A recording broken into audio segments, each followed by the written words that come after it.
Halo semuanya, jumpa lagi di Movie Box bersama saya Rohim. Dan seperti biasa, karena Mas Dayat dan Mas Emon ini mulutnya masih aja nggak bisa diajak halal, jadi ya kita lanjutkan saja untuk membahas film yang berjudul Coin Locker Girl. Pada film ini, kita akan mengikuti kisah gadis Malang bernama Ayong yang sudah dibuang sejak kecil. Sampai akhirnya, ia dijual pada seorang rentenir berhati dingin yang kemudian merawatnya dengan sangat keras. Sampai tiba suatu hari, Ayong diperintah ibunya untuk menagih hutang pada seorang pemuda bernama So Hyun yang diperankan si tampan Park Bo Gum.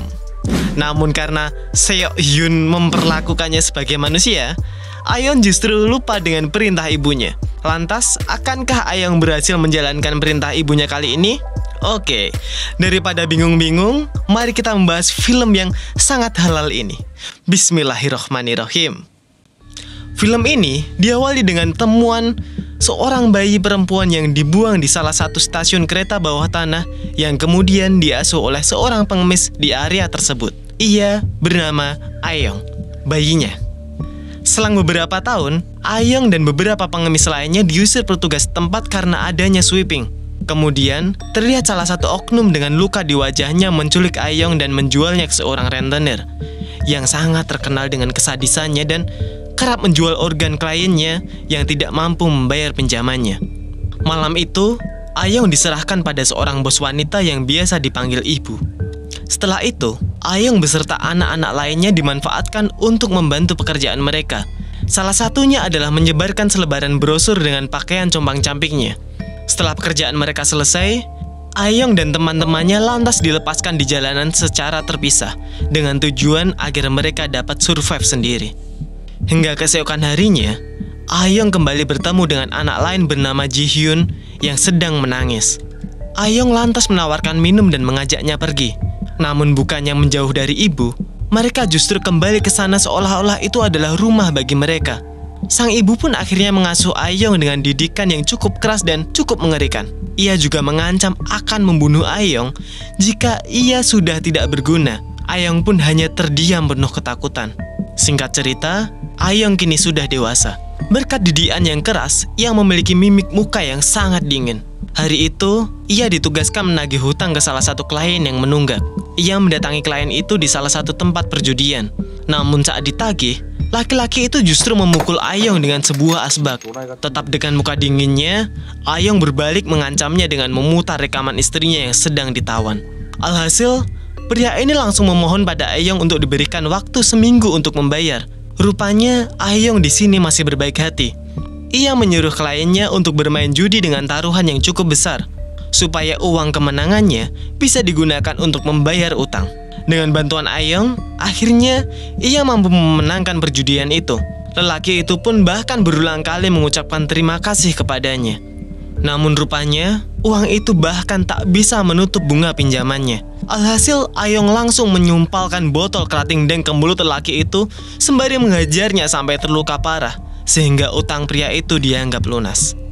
Ketika sedang makan malam, sambil membagikan semacam ID card bagi anak-anak didiknya, ibu menanyakan Wugon terkait tagihannya pada Pak Park. Wugon hanya bisa berkilah jika Pak Park akan membayarnya segera. Parahnya, Pak Park ini justru pergi ke Filipina dan meninggalkan anaknya seorang diri di Korea dengan utangnya. Alhasil, karena khawatir Pak Park kabur, ibu meminta bantuan Ayong untuk menagih sisa utang pada anaknya. Mendengar perintah itu membuat Wugon tak enak hati dan takut terjadi apa-apa pada Ayong.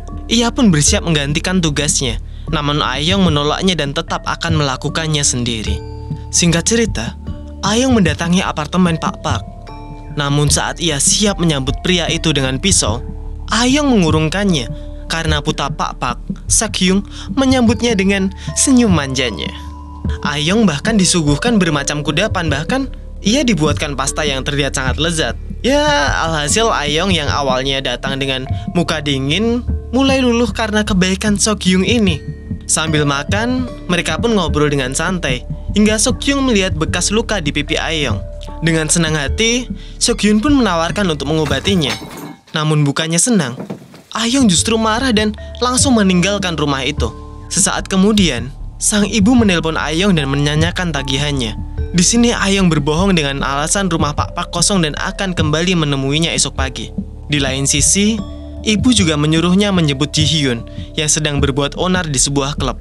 Sesampainya di sana, Ji Hyun yang sedang nge-fly karena narkoboy terlihat mengajar wanita secara random. Saat berusaha membopong Ji Hyun, Ayong bertemu Sido yang dulunya juga anak asuh ibu. Namun kini ia memilih menjalankan bisnis sendiri. Ayong yang kesal pun memperingatkan Sido untuk tidak lagi menjual narkoba pada Ji Hyun. Pagi harinya, Ayong kembali mendatangi apartemen Pak Park. Namun kali ini, benar-benar tak ada orang di sana. Alhasil, Ayong terpaksa membobol pintu rumah itu untuk masuk ke dalam. Tanpa diduga, Sok Hyung justru menelponnya dan memberitahu bahwa ia tengah bekerja dan menyuruh Ayong menyusulnya. Sesampainya di sana, bukannya langsung menagih, Ayong justru harus menunggu Sok Hyung yang saat itu sedang menjalankan pekerjaannya sebagai lulusan MasterChef. Setelah itu, Sok Hyung justru menawari Ayong menonton bersamanya dengan tiket gratisan yang ia dapat. Dengan mimik tulus dari Sok Hyung, Ayong tak mampu menolaknya. Sesudah menonton, Sok Hyung kembali mengajak Ayong untuk mukbang sembari minum soju. Di sini keduanya mulai mengobrol cukup intim, termasuk Sok Hyung yang menceritakan masalah pribadinya. Ayong yang sedang asik ngudut pun larut ke dalamnya sampai lupa akan tugas utamanya untuk menagih hutang. Karena Ayong tak kunjung menyelesaikan tugasnya, ibu kembali mengalihkan tugas ini pada Woo-gon yang langsung menyambangi Sok Hyung di tempat kerjanya. Kali ini, Sok Hyung hanya diberi waktu semalam untuk melunasi hutang ayahnya. Malam harinya, ibu sengaja mengajak Ayong berkeliling sebelum akhirnya memerintahkannya untuk mengeksekusi Sok Hyung dengan mengambil organ tubuhnya dan menghilangkan jejak mayatnya. Perintah ini dilakukan ibu karena ia mulai curiga ada sesuatu antara Ayong dan Sok Hyung. Mau tak mau, Ayong pun menurutinya. Terlihat ia turun dari mobil dan menuju apartemen Sok Hyung bersama Hong yang akan membantunya. Ayong pun meminta Hong menunggu di bawah sebentar. Rupanya, kesempatan ini ia gunakan untuk memberitahu Sok Hyung dan menyuruhnya melarikan diri secepatnya. Saat sedang membujuk Sok Hyung, tiba-tiba saja Hong sudah menyusulnya. Pria ini bahkan telah membawa pisau mutilasi. Perdebatan antara Ayong dan Hong pun terjadi sampai akhirnya Ayong terpaksa memukul kepala Hong demi melindungi Sok Hyung. Setelah itu, Ayong mengajak Sok Hyung kabur melalui jalur lain. Namun sayangnya, anak buah ibu itu sudah menunggu kedatangan mereka di basement. Alhasil, Ayong pun langsung berhasil diciduk. Tak selesai di situ, ibu langsung meminta Ayong menghabisi Sok Hyung saat itu juga untuk membuktikan kesetiaannya. Tentu saja, Ayong langsung menolaknya. Sayangnya, si ibu ini dengan teganya membunuh Sok Hyung di depan mata Ayong dengan menghunuskan pisau ke lehernya. Tak berhenti sampai di situ, ibu pun berniat membunuh Ayong yang sudah tergeletak sebelum akhirnya Woo-gon datang mencegahnya. Meski kecewa, rupanya ibu masih memberi Ayong kesempatan kedua dan memberikan gadis itu hidup. Tak lama kemudian, Ayong yang mulai tersadar mendapati dirinya berada di dalam peti kemas. Rupanya, ibu memang sengaja membuangnya di sana supaya Ayong dijual Sido ke Jepang. Saat berjalan menuju kapal, Sido tiba-tiba memanggil Ayong dan melampiaskan kekesalannya pada gadis malang itu, sekaligus balas dendam akan kejadian yang ada di klub. Bukannya pasrah, kali ini Ayong kembali melawannya. Ia menusuk mata Sido dan langsung melemparkannya ke laut. Setelah itu, Ayong melarikan diri dengan melompat juga ke laut. Sementara itu, terlihat ibu di kantor memandangi foto Ayong penuh emosional. Sepertinya ia merindukan gadis yang telah dirawatnya sejak kecil itu. Tak berselang lama, Sido marah-marah sambil menelpon ibu untuk meminta kompensasi atas apa yang dilakukan Ayong. Ibu pun menanggapinya dengan santai dan ia bersedia menemui Sido. Sido pun menghitung biaya kompensasi yang harus diganti ibu. Awalnya ibu menurutinya, namun karena Sido terus mengancam keselamatan Ayong, ibu pun seketika murka hingga tiba-tiba semua anak buah Sido justru menyerangnya dan menusuk Sido secara membabi buta. Di sini terlihat betapa besar power ibu yang bahkan mampu membuat anak buah Sido berbalik arah menyerang bosnya sendiri. Tidak sampai di situ, ibu pun berjanji akan mengambil seluruh organ-organ Sido dan memusnahkan mayatnya tanpa sisa jika berani menyentuh Ayong. Di tempat lain, Ayong diam-diam telah mengatur pertemuannya dengan Woo-gon. Tapi ternyata sampai saat di lokasi, ia justru bertemu Hong. Tentu saja, pria nyaris pelontos itu langsung mencoba menghabisinya karena perlakuan Aeong kepadanya sebelumnya. Aeong pun mencoba melawannya. Namun karena kegilaan Hong, ia pun terpojok dan hanya bisa pasrah. Namun saat Hong akan memukulnya dengan tongkat baseball, datanglah Wugon yang langsung menyelamatkannya. Sayangnya, Hong mengira Wugon juga akan menghabisinya. Alhasil, ia langsung mengambil pisau yang langsung ditancapkan ke leher Wugon dan membuatnya tak berdaya. Meski begitu, Wugon masih bisa mencegah Hong yang akan berlari. Dengan sisa tenaganya, ia terpaksa mematahkan Wugon demi menyelamatkan sahabatnya. Sesaat kemudian, Wugon yang sudah sekarat pun menyusulnya. Tentu saja, Aeong hanya bisa meratapi kepergian sahabatnya satu-satunya itu. Lalu tiba-tiba saja, om-om dengan luka di wajah yang dulu pernah menculik Aeong kembali menemukannya. Kali ini, ia berniat menghabisi Aeong atas perintah orang lain, yang mungkin saja adalah sayangan ibu dalam dunia jual beli organ. Beruntungnya kali ini Aeong berhasil lolos dari jeratan om-om itu, bahkan menghabisinya. Setelah itu, Aeong santai sejenak dengan gudang garamnya, sebelum akhirnya menelpon ibu untuk memberitahukan kematian Wugon dan Ji-hyun. Setelah itu, Aeong bertanya mengapa ibu sangat ingin membunuhnya. Padahal tanpa sepengetahuan Aeong, justru ibulah yang selalu berusaha melindunginya. Namun, sang ibu tidak ingin mengatakan hal itu.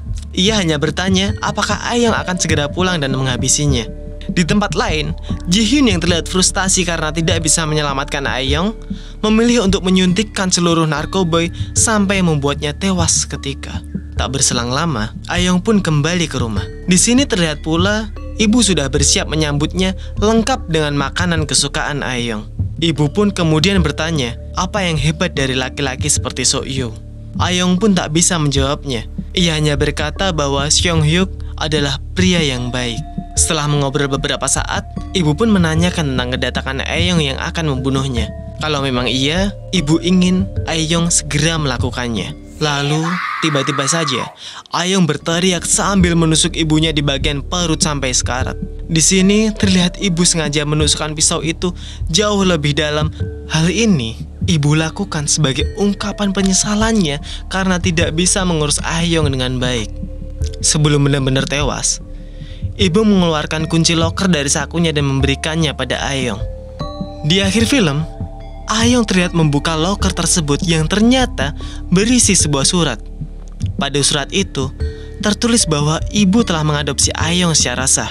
Jadi, meskipun selama ini ia terlihat keras kepada Aeong, sesungguhnya ia sangat menyayanginya.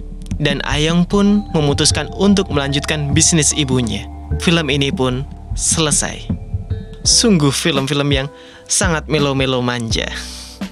Korea ini memang cukup dikenal ya dengan film-film kayak gini yang mengharu birunya itu, yang salah satunya ya Coin Locker Girl ini. Meski dipenuhi dengan adegan yang baku hantam dan penuh dengan tusuk-menusuk, tapi Coin Locker Girl ini berhasil mengaduk-aduk emosi, terutama di saat terakhir saat ya ibunya mengakui penyesalannya. Jadi, apa sih pelajaran yang bisa kita ambil dari film ini? Tentu saja, jangan pernah sekali-kalinya kalian melawan ibu-ibu yang sen kiri tapi belok kanan, karena neraka yang akan kalian jumpai. Oke, terima kasih sudah menyaksikan alur film ini hingga habis. Apabila kalian suka, silahkan klik like, share, dan subscribe. Dan sampai jumpa di video-video berikutnya bersama saya, Rohim. Wassalamualaikum warahmatullahi wabarakatuh. Terima kasih Mas Dayat. Ya, sama-sama.